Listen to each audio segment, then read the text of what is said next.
Bonjour à toutes et à tous, bienvenue sur KTV Quasi FM, le 106.9 pour un temps de parole en direct à la radio et à la télévision.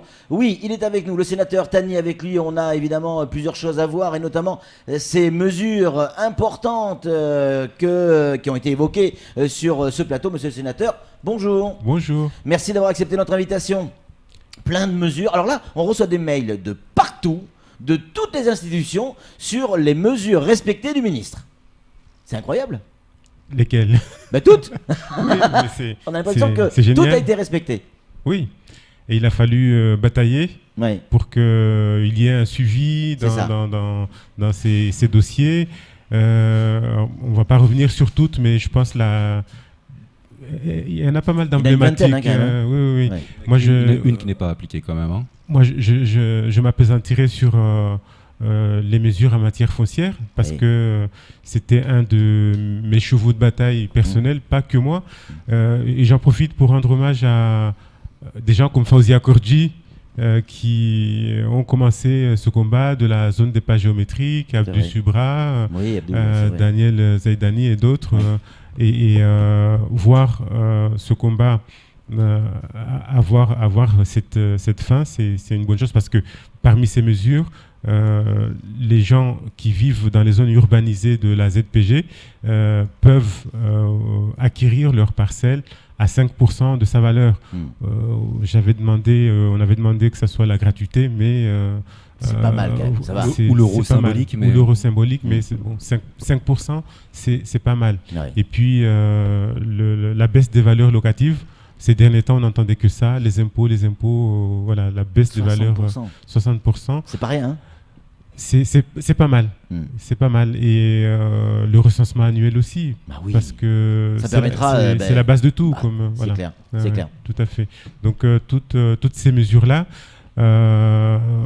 vraiment à saluer. Alors, il va falloir veiller à leur mise en pratique parce qu'il faudra des décrets pour certaines. Alors, elles ne sont pas encore totalement validées. Hein. C'est vrai. On va attendre, mais il n'y a pas de raison parce que tout le monde est d'accord là-dessus. Alors, la suite n'est pas sans risque parce que dans la commission mixte paritaire, il y a une disposition sur la Polynésie qui est passée et qui n'est pas du goût du gouvernement. C'est sur l'indemnisation des victimes du nucléaire. Ah oui.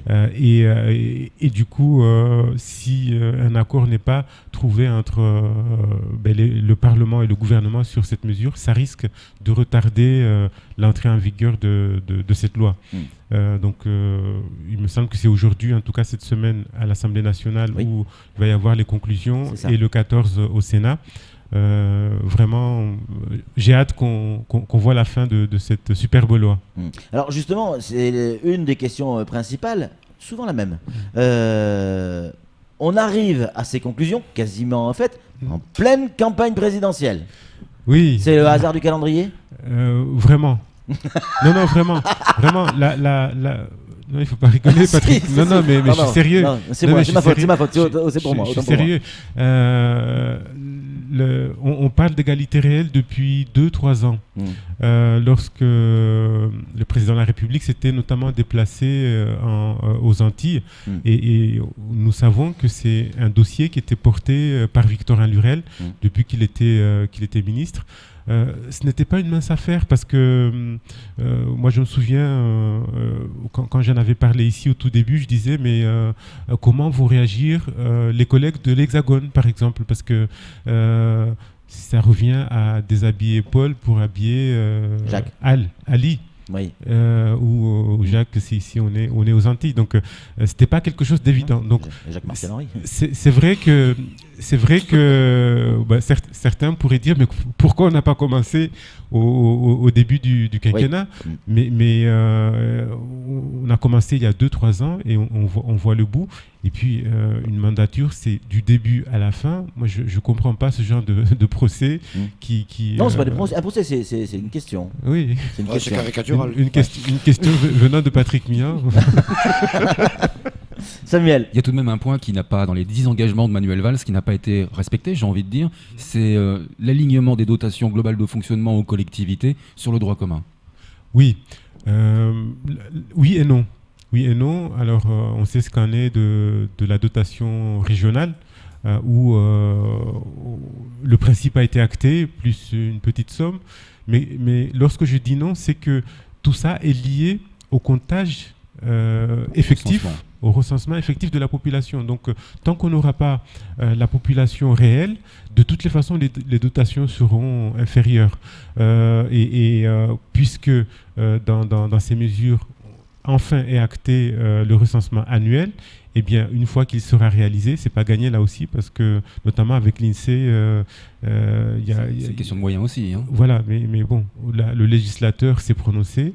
Après, il faut mettre les moyens, sinon ça ne sert à rien de voter des textes. Mais voilà, la question de la hauteur des dotations est intimement liée tout de même au recensement effectif réel. Vous parliez tout à l'heure d'égalité réelle. Alors, passerelle un peu capillotractée, je parle pas pour vous évidemment, avec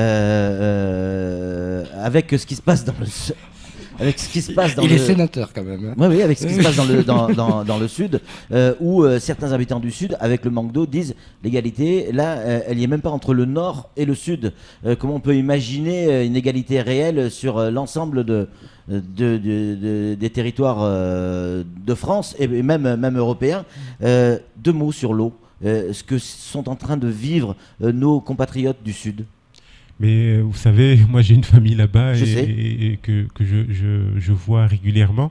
La chose n'est pas du tout facile et moi je comprends ce ressentiment de discrimination parce que il n'y a pas de raison pour que sur une même île on reçoive l'eau différemment, d'autant plus que les plans avaient prévu que cette situation n'arrive pas. Donc, à part ramener à la discussion, au débat qui vient y avoir lieu ici sur le plateau, je dirais qu'il faut tout faire pour que cela n'arrive plus. Et moi, je voudrais saluer vraiment l'attitude du président du syndicat des eaux, parce qu'à un moment, il y a eu des rumeurs. L'État, l'État n'est pas à la hauteur, etc. Lui, il a dit, dans cette affaire, il faut que tout le monde se retrousse les manches, tout le monde est concerné et il n'y a pas de raison pour que on indexe plus une partie qu'une autre. Donc le constat est là. On aurait pu s'y prendre plus tôt, ça n'a pas été le cas. Mais maintenant, comment on fait pour que ça ne se reproduise plus? Pour moi, c'est le plus important. C'est important ce que vous dites, monsieur le sénateur, parce que là, encore une fois, vous démontrez sur ce plateau que la couleur politique n'a pas forcément sa place dans ce débat, puisque Bavie fait partie de Les Républicains, bien évidemment, et vous êtes à gauche. Donc ça aussi, c'est important de le souligner. Samuel. Oui, est-ce que ce n'est pas un constat d'échec, justement, avec, sur le sujet de l'eau, de mettre en place un partenariat public-privé? Moi, je trouve ça génial, personnellement. Oui. Mais un constat d'échec de l'État, on n'a pas avancé assez vite. Ouais, et là, si on fait ça, c'est pour aller plus vite. Le PPP est une façon comme une autre de financer les projets. C'est une façon d'aller plus vite. C'est une façon de faire plus, qui coûte plus cher et qui laisse une dette aux générations futures. Et c'est en ça que c'est pas forcément la meilleure des situations. Parce qu'on n'a pas suffisamment anticipé, on n'a pas respecté, on n'a pas suivi les plans tels qu'ils avaient été préconisés. Et donc du coup, on va laisser une dette à nos générations futures parce qu'on n'a pas été bon à un moment donné. C'est ça le problème. Ça ne sera pas la première fois ni la dernière fois que ça arrive en France. C'est vrai. Parlons un petit peu politique au niveau des présidentielles avec quand on totabilise, quand on fait le total, hein, quand on additionne. Voilà, quand on additionne dans les sondages. Un tractopellant. Ouais. Toutes les voix de gauche, en tout cas ceux qui se représentent à gauche, et quand on additionne ceux qui sont à droite, Libération avait fait son titre là-dessus. C'est faisable si la gauche le voulait vraiment de gagner cette élection présidentielle. C'est pas impossible, mathématiquement, c'est pas impossible. Tout dépend où vous mettez Emmanuel Macron qui se définit comme n'étant ni de droite ni de gauche. Ouais, il a toujours dit qu'il était à gauche. Vraiment, la question est très pertinente, comme souvent, je le dis tout bas. Oui, mais c'est parce que c'est Libération. Une élection, et a fortiori présidentielle, n'est jamais jouée à l'avance. Ouais. Regardez l'écrémage qu'il y a eu aux primaires. Qui l'eût cru? Il y avait quelques jours avant ça. Donc, je crois que c'était non, c'était pas ici. On m'avait posé la question sur les sondages. Je disais, mais à un moment, il faudrait peut-être que les sondages se remettent en question. C'est peut-être ça qu'il faut revoir et non pas l'attitude des électeurs. En tout cas, rien n'est joué. Aujourd'hui, bien malin celui qui dira qui ira jusqu'au bout. Vous défendiez, vous étiez dans le camp de Valls pour sa candidature. Il y a eu un appel au rassemblement pour soutenir Benoît Hamon. C'est le cas aujourd'hui? Vous soutenez Benoît Hamon? Aujourd'hui, la logique des primaires voudrait que, effectivement, je soutienne Benoît Hamon. Le frondeur. Maintenant, il y a des précisions dans son programme qu'il va falloir éclaircir. Comment financer tout ça et notamment comment financer le revenu universel. Le revenu universel. 400 milliards. Donc voilà, c'est des précisions à Donc si c'est pas lui, c'est apporter. qui? Si jamais c'était pas lui, c'est peut-être qu'il reste Mélenchon ou Macron pour vous. Non, mais je n'ai pas dit que c'était pas lui. Oui. Mélenchon, il est communiste. Non pas que j'ai quelque chose contre les communistes, mais c'est les seuls à s'être opposés à Mayotte dans la France. Donc pour vous, c'est radical. C'est radical. Rédhibitoire. Sauf s'il y avait rétropédalage, mais voilà. Donc voilà, j'attends. Donc il reste plus que Macron. J'attends les précisions, mais comme je l'ai dit, je me suis engagé dans les primaires et la logique veut que je soutienne Hamon. Alors, ce lynchage médiatique de François Fillon, on a bien compris maintenant la problématique. Il y a une bonne partie de ce qui a été fait où il a le droit, c'est légal. Il y a une enquête sur le côté emploi fictif, mais on a le sentiment que François Fillon représente aujourd'hui ce que les Français ne veulent plus, c'est-à-dire ces privilèges. Vous avez, vous, ce sentiment ? Il y a une désagrégation, un désamour entre les citoyens et la politique. Oui. Ça aussi, c'est un sujet qui est revenu souvent ici et c'est un constat. Il faut juste ouvrir les yeux et les oreilles pour le voir. Maintenant, pourquoi cette affaire par rapport à François Fillon a pris cette ampleur-là, c'est qu'il s'est présenté comme justement le candidat qui va mettre fin à ça. Et lorsque ces affaires sont sorties dans la presse et qui comparent entre ce qu'il veut représenter et certaines pratiques, c'est ça qui y a... Trop blanc, comme disait le canard enchaîné. Au moins. Ouais. Oui. Quand on monte au cocotier, il faut avoir le cul propre.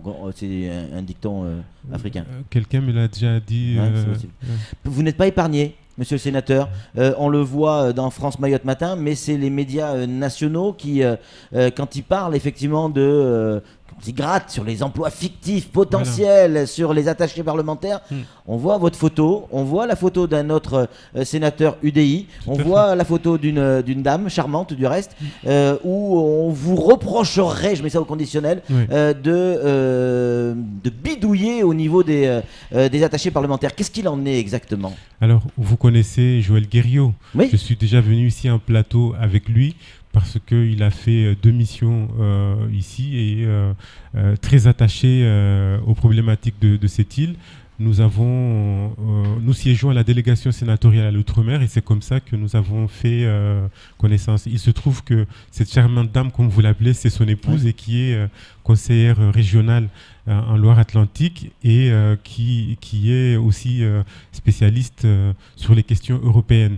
Donc nous sommes entrés en contact et Joël Guerriau a voulu s'engager sur Mayotte. C'est comme ça, par exemple, que sa commune, parce qu'il est sénateur-maire, a été jumelée avec la commune de Sada. Je crois que vous en étiez fait l'écho. Mais moi aussi, étant intéressé par ces compétences européennes, eh bien, on s'est mis d'accord d'échanger momentanément 2 collaborateurs, moi Tamadouni Moussa et lui, son épouse, qui était sa collaboratrice parlementaire. Donc il y a eu un travail parfaitement clair, honnête qui a été produit. Ce n'est pas comme si j'allais embaucher quelqu'un de nouveau. Oui. C'est un échange. Il n'y a pas de plus, il n'y a pas de moins. Il y a eu un travail effectif. Donc, vouloir se servir de ce cas pour entrer dans la nébuleuse et les. C'est pas tout à fait ce que dit mediaweb.fr. Hein. Ils disent que en fait, comme elle est conseillère régionale, effectivement, elle a déjà donc une rémunération. C'est la femme de ce sénateur. Pour éviter le cumul de certaines choses, vous auriez pris sa femme en tant qu'attaché parlementaire pour noyer un peu le poisson, pour éviter que ce sénateur soit au grand jour avec sa femme en tant qu'attaché parlementaire et conseiller régional. Elle était déjà sa collaboratrice parlementaire, son attaché parlementaire, parce que c'est un travail technique. C'est une compétence technique, ce n'est pas... et encore une fois, il faut sortir de ces fantasmes d'emploi fictif de l'épouse d'eux ou de l'époux d'eux. Elle était déjà attachée parlementaire. Donc, nous avons effectué cet échange momentanément. Et dès que le travail que j'attendais est terminé, moi, j'ai récupéré mon attaché parlementaire, Tamadouni Moussa, et elle est repartie dans ses affaires avec... alors, une chose aussi qui est soulignée, c'est qu'elle est des Républicains. Voilà.